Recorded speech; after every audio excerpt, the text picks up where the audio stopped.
आज का दंगल बिहार की चुनावी राजनीति को लेकर है। पीएम मोदी इस साल 5वीं बार बिहार पहुंचे तो बिहार को करीब 7,200 करोड़ रुपए की योजनाओं की सौगात मिली। हर दौरे पर पीएम तमाम विकास योजनाओं का उद्घाटन शिलान्यास कर रहे हैं।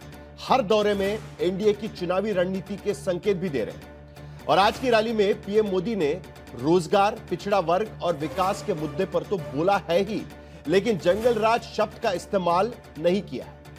विपक्ष कह रहा है कि बिहार की ध्वस्त दिख रही कानून व्यवस्था के सामने अब पीएम जंगल राज की बात नहीं कर रहे हैं, क्योंकि उसका कंपैरिजन होगा। उसके साथ ही पटना के अस्पताल में घुसकर हत्या करने वाले जिन 5 शूटर्स का चेहरा पूरी दुनिया देख रही है, 2 दिन बाद भी बिहार पुलिस उन तक नहीं पहुंच पा रही। उधर कानून व्यवस्था से अलग विकास के मुद्दे पर भी आरजेडी हमलावर है। आरजेडी ने 11 साल पहले मोतिहारी में चीनी मिल खुलने के अधूरे वादे का भी याद दिला रही है, जिसका वादा बीजेपी ने किया था। तो इन तमाम सियासी दावों और वार पलटवार के बीच रोजगार इस चुनाव में चर्चा का सबसे बड़ा मुद्दा बनकर उभरता दिख रहा है, जिसे लेकर नीतीश कुमार ने दावा किया है कि पिछले 5 साल में 10 लाख सरकारी नौकरी और 38 लाख रोजगार दिए जा चुके हैं और आने वाले 5 साल में 1 करोड़ नौकरी और रोजगार का टारगेट फिक्स किया गया। तो क्या नीतीश कुमार के रोजगार और नौकरी को लेकर दिए जा रहे वादों पर बिहार के वोटर भरोसा कर रहे हैं, या 10 लाख नौकरी को लेकर तेजस्वी यादव के दावों पर भरोसा कर रहे हैं? बिहार में रोजगार, पलायन, विकास, भ्रष्टाचार, जंगल राज या परिवारवाद, कौन सा मुद्दा किस दल के लिए मुफीद साबित होगा? इन तमाम मुद्दों पर हम दंगल में चर्चा करेंगे, लेकिन पहले यह रिपोर्ट देखते हैं।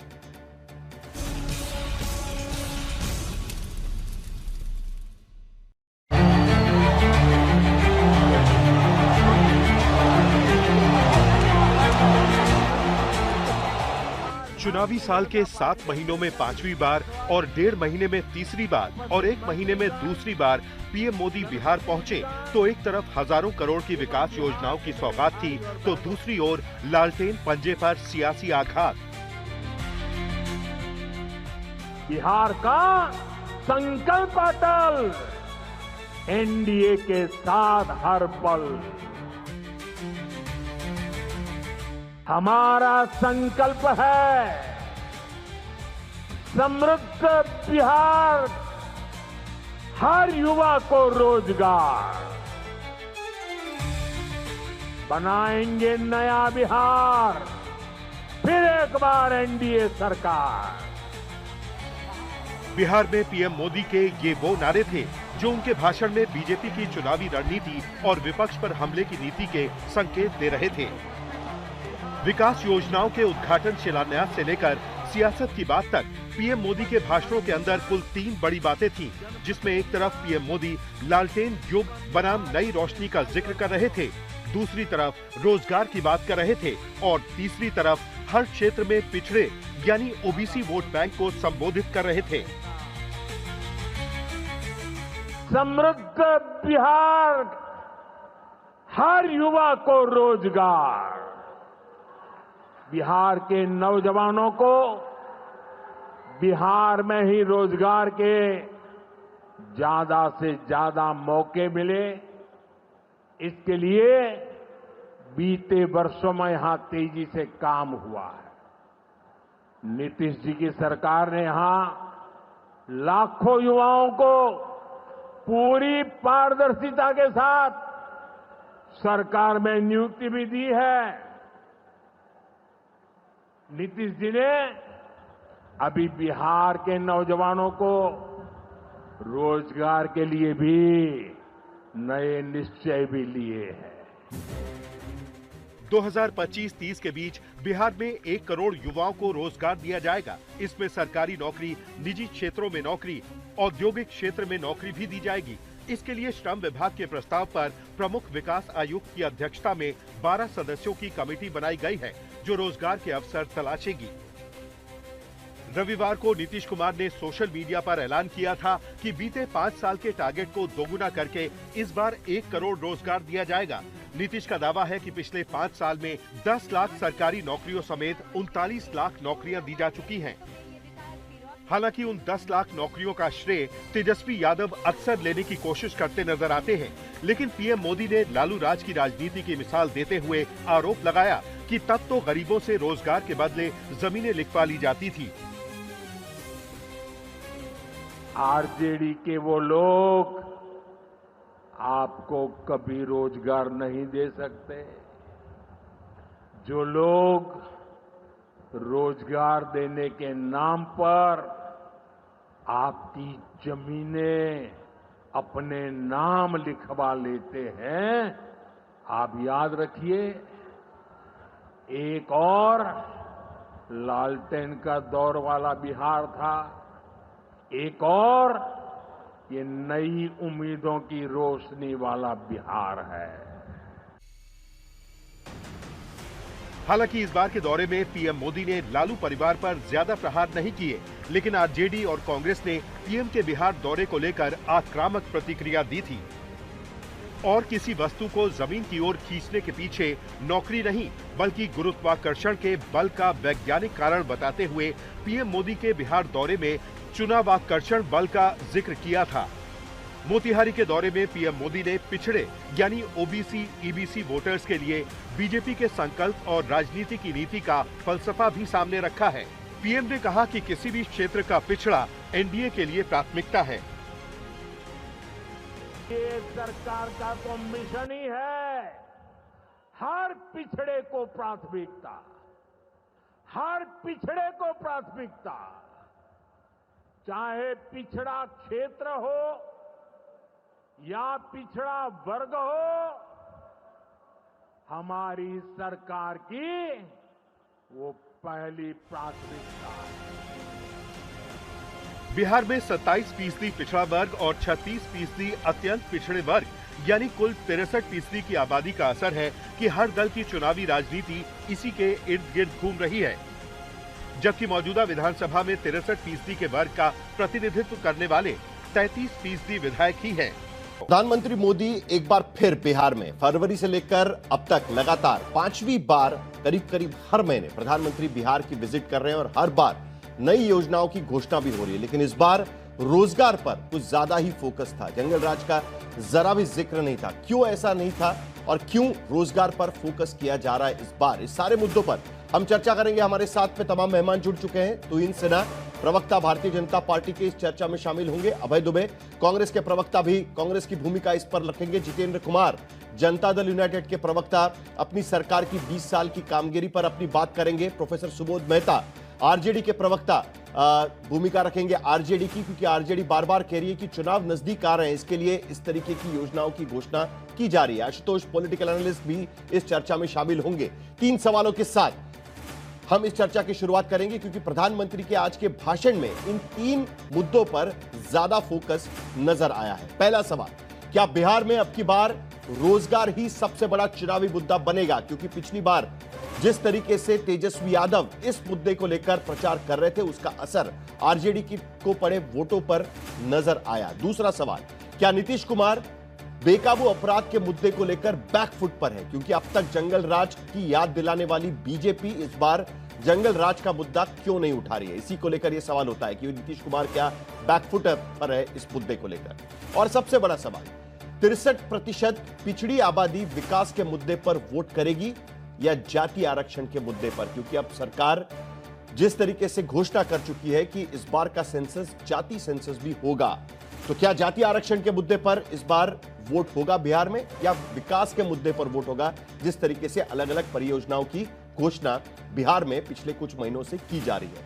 तो इन तमाम मुद्दों पर हम दंगल में चर्चा करेंगे। जितेंद्र कुमार हमारे साथ में है, उनसे मुझे एक सवाल पूछना है। देखिए, ये सारी चीजें एक तरफ गिनवाई जा रही है, रोजगार की बातें की जा रही है, लेकिन उसके बावजूद क्या कारण है कि प्रधानमंत्री इस साल, खास करके इस साल से ये शुरू हुआ है, फरवरी 2024 में आते हैं, भागलपुर में 22,000 करोड़ की योजनाओं की घोषणा करते हैं, किसान क्रेडिट का पैसा ट्रांसफर किया जाता है। उसके अगले महीने अप्रैल 24 अप्रैल को आते हैं 13,480 करोड़ के डेवलपमेंट प्रोजेक्ट्स मधुबनी में खोले जाते हैं, उसका उद्घाटन किया जाता है। मई 30 को मुख्यमंत्री एक महीने के बाद आते हैं, काराकाट में 48,520 करोड़ मल्टीपल डेवलपमेंट प्रोजेक्ट्स का वहां पर भूमि पूजन किया जाता है।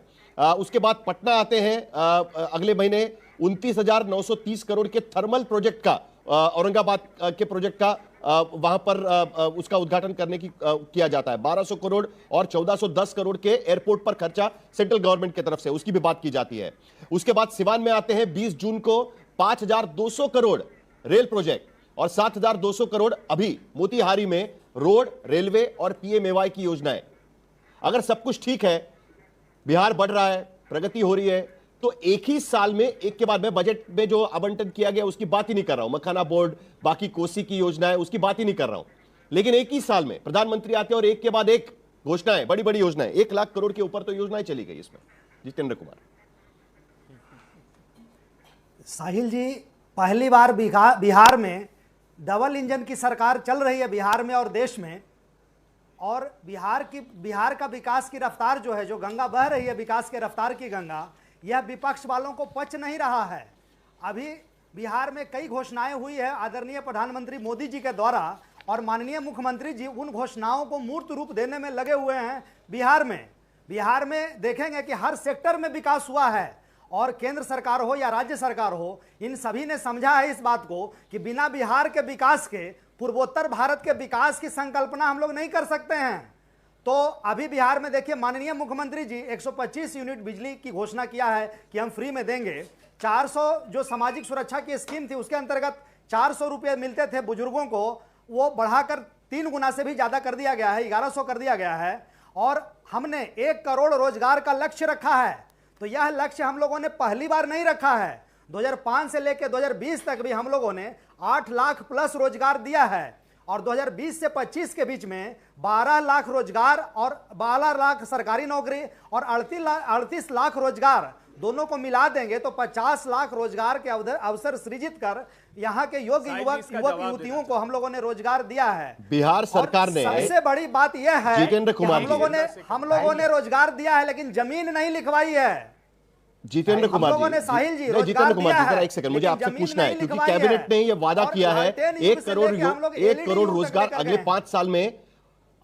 5 साल में 1 करोड़ रोजगार उपलब्ध कराए जाएंगे। यह कैबिनेट का वादा है। कैबिनेट के तरफ से 12 मेंबर्स की एक कमिटी बनाई गई है डेवलपमेंट कमिश्नर के साथ में, और कहा गया है कि वो अपॉर्चुनिटीज ढूंढे उस तरीके की। अब मुझे आपसे एक सवाल पूछना है, 2020 में आपके मैनिफेस्टो में कहा गया था, ठीक है, आपको याद होगा, 19 लाख रोजगार का वादा किया गया था आपके मैनिफेस्टो में, ठीक है।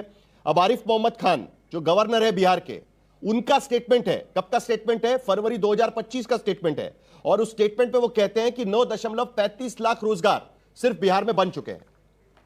अब 19 लाख रोजगार का वादा, आज वो कहते हैं कि 38 लाख रोजगार प्राइवेट सेक्टर और गवर्नमेंट सेक्टर में नीतीश कुमार कह रहे हैं, आरिफ मोहम्मद खान कह रहे हैं 9.35 लाख रोजगार बनाए जा चुके हैं।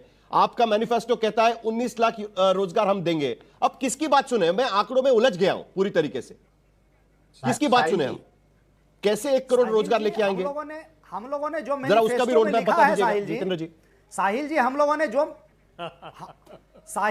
लोगों ने जो मैनिफेस्टो में लिखा है उसको मूर्त रूप देने का प्रयास किया है, और अगस्त 2024 में उस लक्ष्य को रिवाइज करके, बल्कि और अपग्रेड करके, हम लोगों ने 38 लाख रोजगार और 12.5 लाख नौकरी का लक्ष्य रखा, जिसे हम लोग सफलतापूर्वक जून 2025 तक प्राप्त कर चुके हैं। ये सरकार का रिपोर्ट है। और अगले 5 साल में 1 करोड़ सरकारी नौकरी प्लस रोजगार के अवसर सृजित करने का लक्ष्य रखा है। तो बिहार में तो नौकरियों की भरमार है, तो मुझे जरा बताइए, आरिफ मोहम्मद खान का ये स्टेटमेंट कहां से आया कि सिर्फ 9.35 लाख रोजगार बनाए गए? और हम लोगों ने, आरिफ मोहम्मद खान का स्टेटमेंट कहां से आया? ये रोजगार के आप ही बता दीजिए। गवर्नर का स्टेटमेंट है। हम लोगों ने साहिल जी हम लोगों ने नौकरी और रोजगार देने के बदले जमीन नहीं लिखवाया है, जो आरजेडी के काल में हुआ करता था। माननीय उप मुख्यमंत्री तेजस्वी यादव जी, 1 बीघा उनकी पैतृक जमीन थी, वो बढ़ के 43 बीघा हो गई। ये जमीन कहां से आई? तो हम लोगों ने सरकारी नौकरी हो चाहे रोजगार हो, मेरिट के बेसिस पे हम लोगों ने दिया है। आज बिहार लालटेन युग से आगे निकल पता है आपको तेजस्वी यादव क्या कहते हैं? जितेंद्र कुमार, पता है आपको तेजस्वी यादव क्या कहते हैं? सुबोध के पेट में सुबोध मेहता इसका जवाब देंगे, लेकिन तेजस्वी यादव कहते हैं कि जब आप कुछ दिन के लिए आरजेडी के साथ सरकार में आए थे, तब तेजस्वी यादव के कहने पर यह रोजगार दिए गए थे, वरना नीतीश कुमार तो कहते थे कि ये पैसा कौन देगा, इतने अगर सरकारी नौकरियां देंगे तो पैसा कौन बांटेगा। बजट अलाउ ही नहीं करता है। साहिल जी, नीतीश कुमार कहते थे, तेजस्वी यादव का बयान है। आप इसको रिफ्यूट करेंगे जितेंद्र कुमार? साहिल अगर जी, गलत बयान यह है तो सुबोध मेहता प्रोपेगेंडा- से हम पूछेंगे कि तेजस्वी यादव यह- ऐसा बयान क्यों दे रहे हैं। नहीं साहिल जी, साहिल बड़े जी, मियां तो यह बड़े मियां, प्रोपेगेंडा छोटे मियां फैलाया से जा बात रहा है नहीं कि नीतीश बाबू ने ऐसा कहा है। उन्होंने सार्वजनिक तौर पे कभी ऐसा नहीं कहा है। और अगर रोजगार देने का क्रेडिट तेजस्वी जी को जाता है, अगर जाता है, जो नहीं जाना चाहिए, तो 2005 से लेकर 20 तक तो तेजस्वी जी के बिना हम लोग भी सरकार चलाए हैं और हम लोगों ने रोजगार दिया है। तो रोजगार का मतलब नीतीश ठीक है, सरकार सुबोध